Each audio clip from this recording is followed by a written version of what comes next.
मेरा नाम मोनिका है और मैं खुदा की बड़ी शुक्रगुजारी करती हूँ कि खुदा ने ये मौका दिया और ये वक्त दिया, ज़िंदगी का ये समय दिया कि मैं आपके साथ अपनी वो ज़िंदगी की बातें शेयर कर सकूं जो खुदा ने मेरे साथ होने दी, जो खुदा ने मेरी ज़िंदगी में अलाउ किया, ताकि मैं आप सबके साथ वो ज़िंदगी की सच्चाई शेयर करूं जो बड़ी एक जो हमारी ज़िंदगियों को बदल सकती है, क्योंकि इस सच्चाई ने मुझे एक नई ज़िंदगी दी।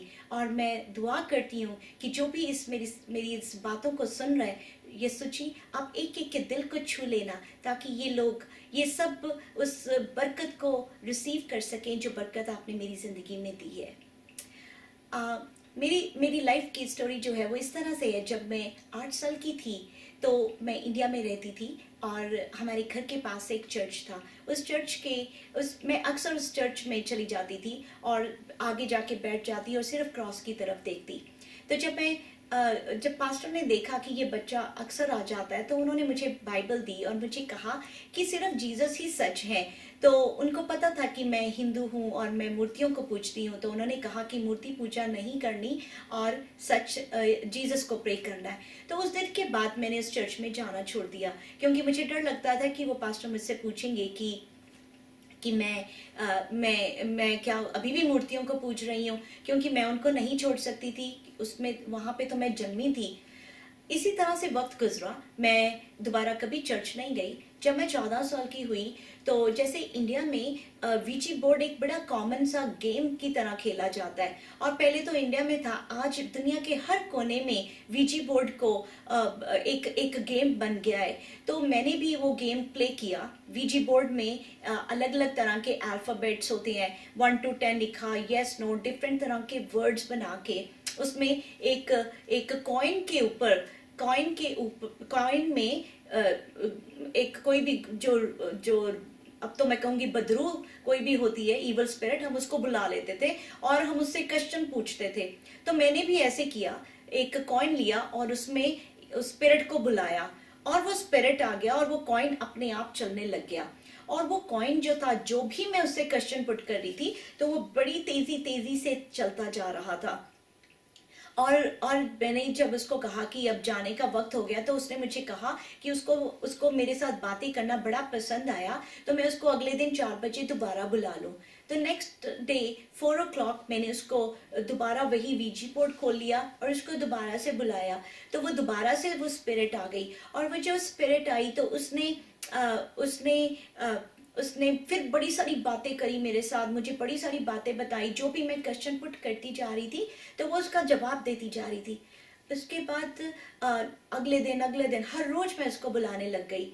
एक दिन गर्मियों के दिन थे, वहां पे बिजली गई हुई थी, तो उसने मुझे कहा कि मैं छत पे चली जाऊं। तो मैंने कहा कि मैं ऊपर तो इतनी गर्मी है, क्योंकि गर्मियों के दिन है, मैं कैसे जाऊं। तो उसने कहा कि नहीं, तो जाके देख, मैं तेरे को अपनी पावर दिखाऊंगी।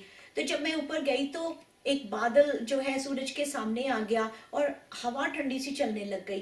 तो उसने मुझे बताया, लुक, देखो मेरी पावर। तो मैं बहुत हैरान हुई, और मैं अपने आप पे, मुझे बड़ा प्राइड सा आ गया कि ये मैं कितनी स्पेशल हूँ कि मेरे साथ ऐसी ऐसी बातें हो रही हैं जो दुनिया में किसी के साथ नहीं होती हैं। इसी तरह से मैं उस स्पिरिट पे बड़ी डिपेंडेंसी होती गई। उसने मुझे कहा कि वो मुझसे पूछती है कि कितने मार्क्स चाहिए, तो मैंने कहा कि मुझे 70% चाहिए। तो उसने कहा कि वो मुझे क्या करती थी, सारे एग्जाम के पेपर मुझे पहले बता देती। जो क्वेश्चन पेपर एग्जाम में आना है वो मुझे पहले ही पता होता था, और मैं मेरे मेरे 70% मार्क्स आ जाते। ऐसे ही हमारे घर में वो पंजाब में उस टाइम एक फ्लड आया, हर घर के अंदर पानी आ गया। तो मैंने उसे कहा कि मुझे हमारे घर के अंदर पानी नहीं चाहिए।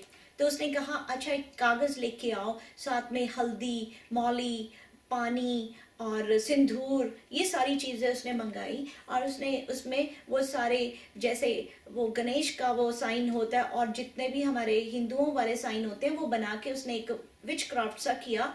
और उसके बाद कहा कि इस पेपर को जाके मैं पानी में बहा दूं या उसको मिट्टी में गाड़ दूं। तो ऐसा किया और सभी के घर के अंदर पानी आया, हमारे घर के अंदर पानी नहीं आया। बड़ी हैरानी की बात थी। पर ऐसा उसने, there is a power, evil के पास भी बड़ी सारी शक्तियां हैं, और वो हमें अपनी शक्तियों में फंसा देना चाहती है, क्योंकि ये जो ईवल है ये हमारी हमारी रूह को यीशु से अलग करके वो अपनी अपनी हेल की किंगडम के लिए लेके जाना चाहती है। मुझे तो पता ही नहीं था इन बातों का। मैं समझती रही कि मैं बहुत मेरे अंदर बड़ी ताकत आ गई, मैं बड़ी पावरफुल और बड़ी स्पेशल हो गई हूँ। इसी तरह से अक्सर वो मुझे कहती आज तेरे को तेरे पे जो ये गॉड्स हैं ये बड़े खुश हैं और तुझसे मिलना चाहते हैं। और मेरे पास अक्सर कभी वो जो वैष्णो देवी वो आ रही है, कभी शिव आ रहे हैं, कभी गणेश आ रहे हैं, मैं उनको ऐसे फेस टू फेस उनको देखती थी, उनसे बात करती थी।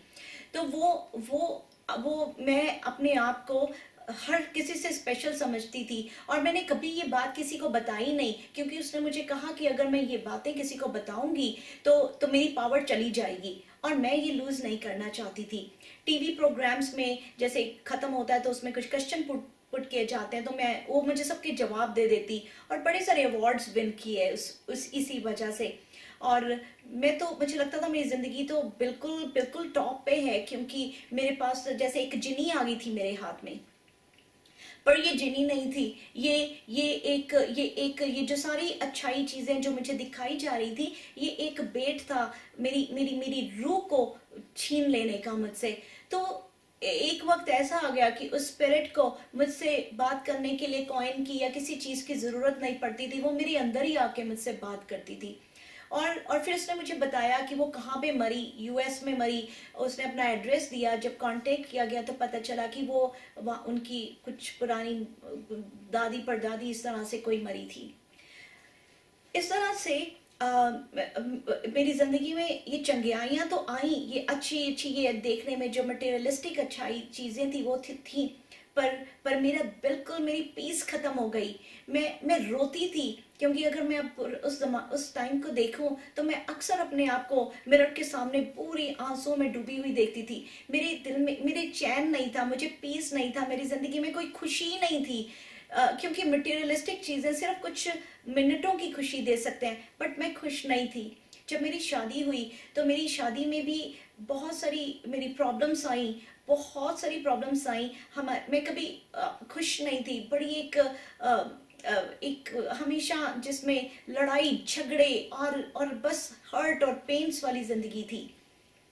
मेरी बेटी हुई तो मेरी बेटी को पैदा होने से ही बड़ी सारी सिकनेस थी। उसको पूरी बॉडी में उसके एक्जिमा था, उसको लाइफ थ्रेटनिंग एस्मा हो गया, उसको मिल्क से, एग से, नट से, हर चीज से एलर्जी हो गई। उसको गैस्ट्रो रिफ्लक्स हो गया, जिसमें वो एक दिन में 4-4 5-5 बार थ्रो अप करती थी, जो 7 साल तक करती रही। और मैं सोचती थी कि पता नहीं इसके अंदर यहाँ पे कोई चीज बैठी हुई है जो इसको इतनी तकलीफ दे रही है। तो मुझे पता था, मुझे ये तो दिखता था, मुझे दिखाई देता था कोई उसके अंदर कोई चीज है, पर मुझे ये नहीं पता था कि उसके अंदर वही ईवल चीजें जो मुझे चंगाई देती थी वो मेरी बेटी के अंदर भी ट्रांसफर हो गई हैं। और इसी तरह से जिंदगी चल नहीं रही थी, बहुत बुरी तरह से चल रही थी। पर मैं उस स्पिरिट पे इतनी बुरी तरह से डिपेंडेंट हो गई कि मैंने उसको अपना गॉड बना लिया हुआ था। मैं अपनी इवन मम्मी पापा की सेहत तंदुरुस्ती के लिए भी उसी स्पिरिट पे डिपेंडेंट थी। उसको कहती थी कि मेरी मम्मी पापा की लंबी उम्र और सेफ रखना उनको। गॉड, मैं रिचुअल जरूर करती थी, मंदिर जाती, गुरुद्वारे जाती, सुबह शाम पाठ करती, मैं फास्टिंग करती, पर कुछ मेरी जिंदगी में कुछ भी अच्छा सा नहीं था।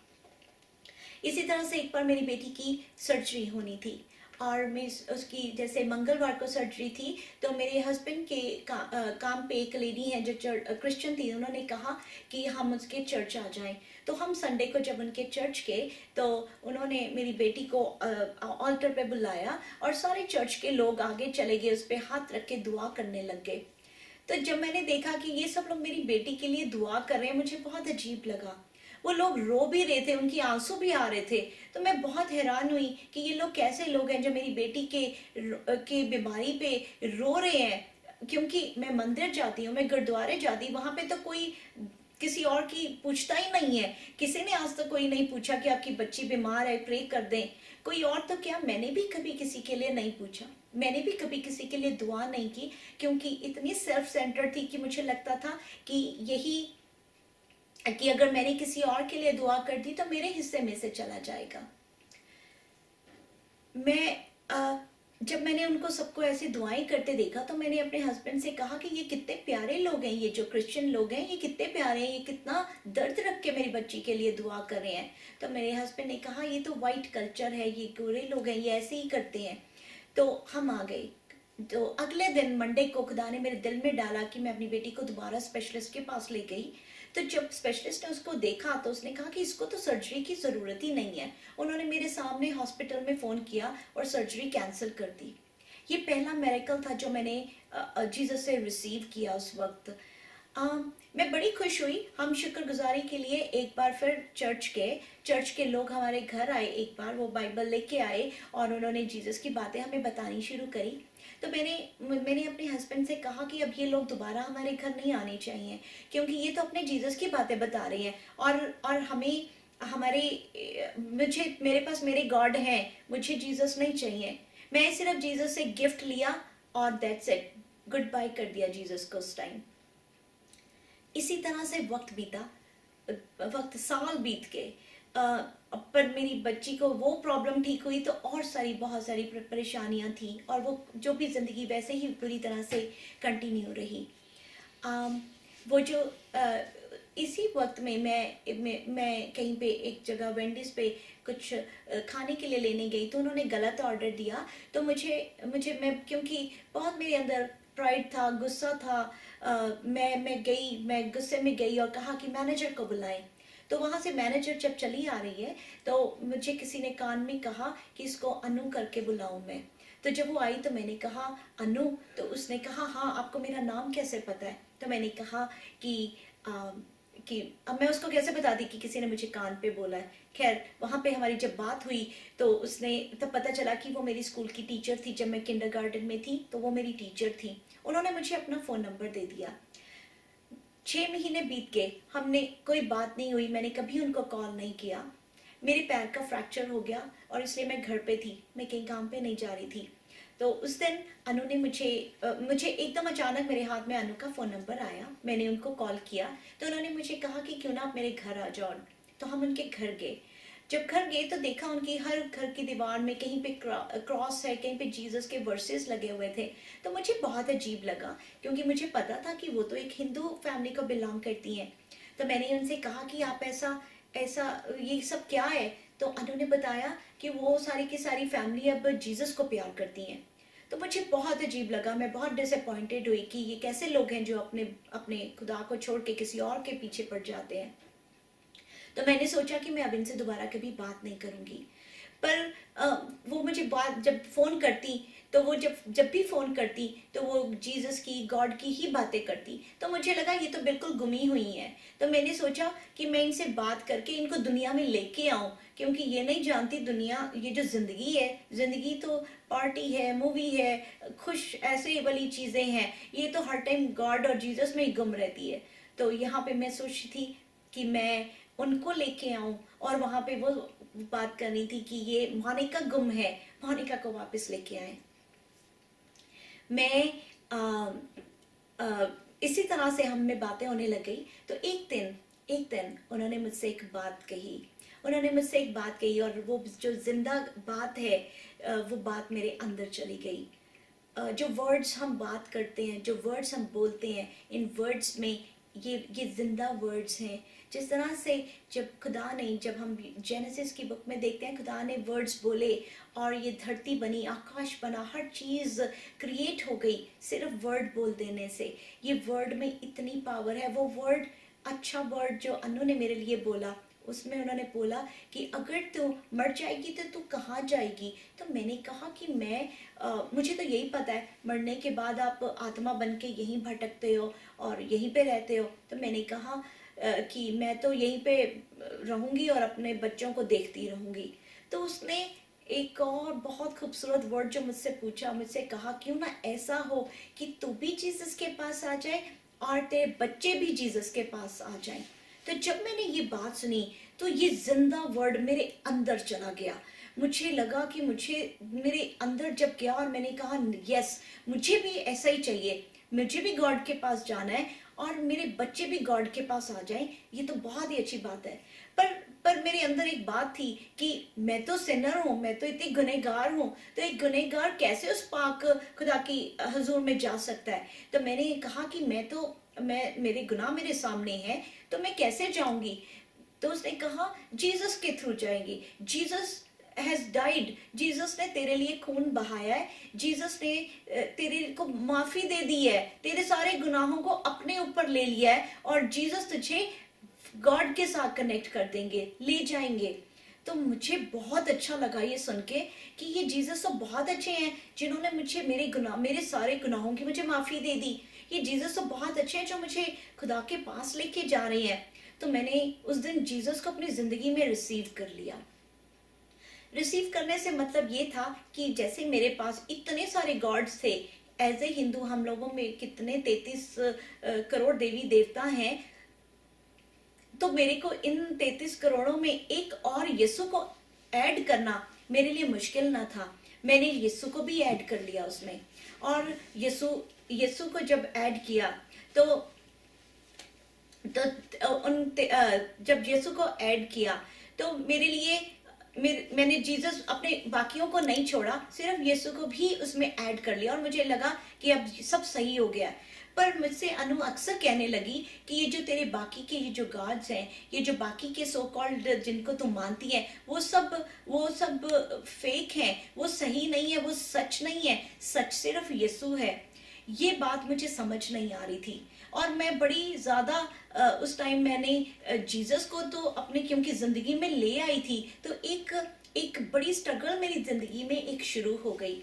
वो स्ट्रगल थी कि जैसे कि हम हिंदू हैं, सिखों में हर किसी में एक बात मानी जाती है कि 84 लाख जोनियों से गुजरना पड़ेगा। तो मेरे को भी उस वक्त ये एहसास होना शुरू हुआ, जब मैं कोई कीड़ा मकोड़ा, कोई डॉग देखती, कोई बिल्ली देखती, मैं सोचती ये सब मुझे बनना पड़ेगा। तो ये कोई है यहाँ पे जो मुझे इन सारे चक्रों में से निकाल दे। इसके साथ साथ एक और स्ट्रगल शुरू हुई कर्मा की, कि पुराने जन्म में, क्योंकि मुझसे कहा जाता था कि पिछले जन्म में तूने कुछ बहुत बुरे कर्म किए हैं, इसीलिए तेरी ऐसी हालत है, इसलिए तेरी बच्ची बीमार है, इसीलिए तेरी मैरिड लाइफ इतनी खराब है। तो मैं सोचती थी कि ये मैंने पिछले जन्म में जो किया वो तो मुझे इस जन्म में नहीं पता, कि मेरे को नहीं पता, और इस जन्म में जो कर रही हूँ वो अगले में चला जाएगा। तो ये तो सफरिंग तो कभी खत्म ही नहीं होगी। तो क्या कोई है इस दुनिया में जो इस सफरिंग में से निकाल सके। और उस वक्त मैं उस वक्त, हालेलुया, थैंक यू जीसस। अब मेरे सामने जब मैं बात कर रही हूँ तो जॉन 3:16 मेरे सामने आता है कि खुदा ने हमसे इतनी मोहब्बत की कि अपना इकलौता बेटा हमें दे दिया, ताकि जो भी उस पर ईमान लाए वो नाश ना हो बल्कि सदा का जीवन पाए। और मैं अब इस प्रभु को ढूंढने लगी, बोलने लगी, बुलाने लगी कि मुझे अपना सच बताओ। एक रात को मेरी बेटी बहुत बीमार थी, रात के 2 बजे थे, और मैंने उस रात यीशु को ऊंची आवाज में आवाज लगाई। मैंने जीसस को आउट लाउड कॉल किया। मैंने कहा जीसस, अगर आप सच हो, जीसस, मैं हिंदू पैदा हुई हूँ, मुझे नहीं पता कि सच क्या है। मैं सिख, मेरे हस्बैंड सिख हैं, तो मैं सिखिज्म को जानती हूँ, मुझे नहीं पता कि सच क्या है। पर अगर आप सच ही हो, सिर्फ आप ही सच हो, तो अपना सच मुझ पे जाहिर करो, ताकि मैं भी सच्चाई में रह सकूं। मुझे तो कुछ पता ही नहीं है, और मुझे अपना सच जाहिर करो। और उस रात में ये कह के मैं सो गई। नेक्स्ट मॉर्निंग जब मैं उठी तो मैं, जैसे मॉर्निंग रिचुअल था, मैंने घर में मंदिर बनाया था, मैं उस मंदिर के सामने जाके बैठ गई। और जब मैं उस मंदिर के सामने बैठी तो मुझे जो स्पिरिट थी, जो इविल स्पिरिट मेरे साथ थी, उस मॉर्निंग उस इविल स्पिरिट ने मुझसे कहा कि मैं उसकी भी एक मूर्ति बना के मंदिर में रखूं और उसकी पूजा करूं। जैसे ही उसने मुझसे ये बात करी तो मुझे एक आवाज सुनाई दी। उस आवाज ने कहा कि तू आज इसकी मूर्ति बना के रख देगी और 50 साल बाद, 100 साल बाद तेरे बच्चों को, तेरी जनरेशन को तो पता ही नहीं होगा कि ये तो एक मरी हुई भटकती आत्मा थी जिसकी स्टैचू बना हुआ है। वो इसको गॉड की तरह पूजेंगे, तू भी इसको गॉड की तरह पूजेगी। ये तो सच नहीं है, ये तो गॉड नहीं है। तो एकदम ऐसे लगा जैसे मुझे तो रोशनी मिल गई, ये तो वाकई सच है। ये इवल स्पिरिट मुझे गॉड बनवा रही है अपने आप को। और इतने में मुझे आवाज आई कि देख तू अपनी इन सारी मूर्तियों की तरफ। और जैसे ही मैंने उन अपनी सारी मूर्तियों की तरफ नजर करी तो वो सारी जो बड़ी खूबसूरत सी पेंटेड और इतनी ब्यूटीफुली क्रिएटेड वो स्टैचूज थे, वो सुंदर नहीं लग रहे थे। और उनमें से मुझे शैतानी शक्लें दिखाई देने लग गई। ये वही मूर्तियां थी जो मुझे विजिट करती थी, जो बड़ी सुंदर सुंदर सी शक्लों में मेरे सामने आती थी। और अचानक मेरे सामने जैसे एक सही उनका रियल फेस मेरे सामने आ गया। और मैं जब वो उनकी इतनी डरावनी सी शक्लें देखी तो मैं बहुत डर गई और डर के मैंने अपना चेहरा घुमा लिया। जैसे मैंने अपना चेहरा घुमाया और मुझे एक रोशनी दिखाई दी, इतनी ब्यूटीफुल सी रोशनी। और उस रोशनी में से एक आवाज आई। उस आवाज ने कहा कि मैं ही सच हूं। क्योंकि मैंने रात को जीसस से कहा था कि जीसस अपना ट्रूथ, अपना सच मुझे दिखा दो। और उस रोशनी से आवाज आई कि मैं ही ट्रूथ हूं, मैं ही वो सच्चाई हूं। हालेलुया। जिस तरह से बाइबल में लिखा है, जीसस ही वे है, वही रास्ता है, वही जिंदगी है और वही सच्चाई है। जीसस ने खुद मुझे कहा कि वो सच है। और जब मैंने उस सच की आवाज को सुना और उस दिन मैंने जान लिया कि सिर्फ जीसस ही सच है। और मैंने जीसस को अपनी जिंदगी में ले लिया। वो दिन, वो पल ऐसे पल थे जब ये पुरानी मानिका मर गई और एक नई मानिका पैदा हो गई। वो मानिका जो यीशु की आवाज को सुन सकती थी, जो यीशु को आंखों से देख सकती थी, जो यीशु का नाम जुबान पे ले सकती थी, जिसका दिल सिर्फ यीशु के लिए हो गया। मुझे यीशु के साथ प्यार हो गया। प्यार भी एक छोटा वर्ड है। मुझे यीशु के साथ इश्क हो गया। मैं दीवानी हो गई यीशु की। और मुझे अगले 3 दिन तक मेरे अंदर वो जो इवल स्पिरिट थी, क्योंकि जब इवल स्पिरिट आती है वो अकेले नहीं आती, वो हजारों लाखों का वो लश्कर लेके आती है। वो सारे मेरे अंदर था जो मुझे पता ही नहीं था।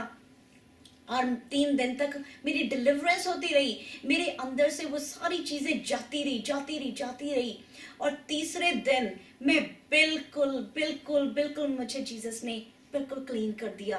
और जीसस ने मुझे इतना ब्यूटीफुल एक्सपीरियंस दिया, जिस एक्सपीरियंस में मैं अपने अंदर देख सकी। मैं अपने अंदर देख रही थी और मुझे अपने अंदर बिल्कुल साफ, बिल्कुल क्लीन, बिल्कुल पाक दिखाई दिया, जिसमें कोई गिल्ट नहीं था, जिसमें कोई गुनाह नहीं था। और जैसे एक ब्रांड न्यू, एक नया बेबी होता है, वैसा जीसस ने मुझे कर दिया।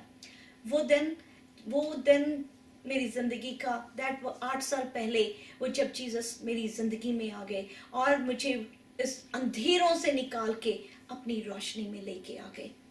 मैं खुदा की इतनी शुक्रगुजारी करती हूँ कि इन बातों के लिए कि उसने मुझे इस अंधेरों में से, इस डार्कनेस की बातों में से, इस ईवल में से गुजरने दिया, ताकि मैं उसकी सच्चाई को देख सकूं। जिसने अंधेरा देखा होता है उसको रोशनी की कीमत बहुत अच्छी तरह से पता है। मैं आज आप सबको उस रोशनी के बारे में बता रही हूँ। आपको सबको उस अंधेरे, उस डार्कनेस, उस पेन और सफरिंग से जाने की जरूरत नहीं है। आप मेरी आंखों से उस जीसस को देख सकते हैं। आप मेरी जुबान से मेरी उस स्टोरी को सुन सकते हैं जो खुदा ने मेरी जिंदगी में करी। ताकि अगर आज आप उस यीशु की तलाश में है, ताकि आज अगर आप उस सच्चाई की तलाश में है, तो वो सच्चाई आज आपके सामने है। वो यीशु आज आपके सामने है। आप इस टेस्टमनी को एक्सीडेंटली नहीं देख रहे हैं। ये खुदा ने अलाउ किया आपको कि आप देखें, ताकि अगर आपकी जिंदगी में आज भी पूरी तरह से यीशु नहीं है, तो अभी भी वक्त दिया खुदा ने कि अपना दिल आप यीशु के लिए खोल दें और यीशु को पूरा का पूरा दिल दे दें। क्योंकि वही शुरुआत है, वही स्टार्ट है, वही बिगनिंग है, वही एंड है, वही अल्फा और ओमेगा है। सिवाय यीशु के देयर इज नथिंग एग्जिस्ट और नॉट एवर एग्जिस्टेड। और यीशु हैं जो हमें खुदा के साथ जोड़ते हैं। और अगर आप हमेशा की जिंदगी, इटर्नल लाइफ चाहते हैं, तो आप यीशु को अपनी जिंदगी में रिसीव कर लें। सिर्फ दो जगह है, या इटर्नल लाइफ है या इटर्नल डेथ है। चॉइस खुदा ने हमारे लिए रख छोड़ी है। मैं खुदा की शुक्रगुजारी करती हूँ कि उसने मेरी ज़िंदगी में ऐसी चीज़ें होने दी और मैं यीशु को चूज़ कर सकी। यीशु मुझे चूज़ किया यीशु ने सबसे पहले, और मेरा दिल खोला था कि मैं यीशु को अपने दिल में रिसीव कर सकी। आज खुदा आपको वो सेकंड चांस दे रहा है। आज आप जिंदा हैं, आपकी सांसें चल रही हैं, तभी आप इसको देख पा रहे हैं। और आज भी, अभी भी ये वक्त यीशु ने आपको दे दिया है कि अगर आपकी ज़िंदगी में यीशु नहीं है तो आप यीशु को आज रिसीव कर लें। मैं आप सबके लिए दुआ करती हूँ। हालेलुया लॉर्ड जीसस, आज जो भी इस बात को सुन रहा है, खुदा बाप, ये बातें ये जो सच्चाई की बातें आज इनके सबके कानों में जा रही हैं, ये बातें इनके कानों से होके इनके दिल में नक्श हो जाएं। और ये एक एक जान जो इस दुआ को सुन रहा है, इस गवाही को सुनता है, उनकी जिंदगियां बदल जाएं। क्योंकि खुदा बाप, ये आपकी मर्जी, आप एक एक जान को बचा लेना चाहते हो। ये सच्ची आपने अपना लहू एक एक इंसान के लिए दिया, और मैं इन सबको आपके किंगडम के लिए मांग लेती हूँ। थैंक यू जीसस, आपके बड़े मीठे और पाक नाम पे मांगते और रिसीव करते हैं। आमेन, आमेन, आमेन।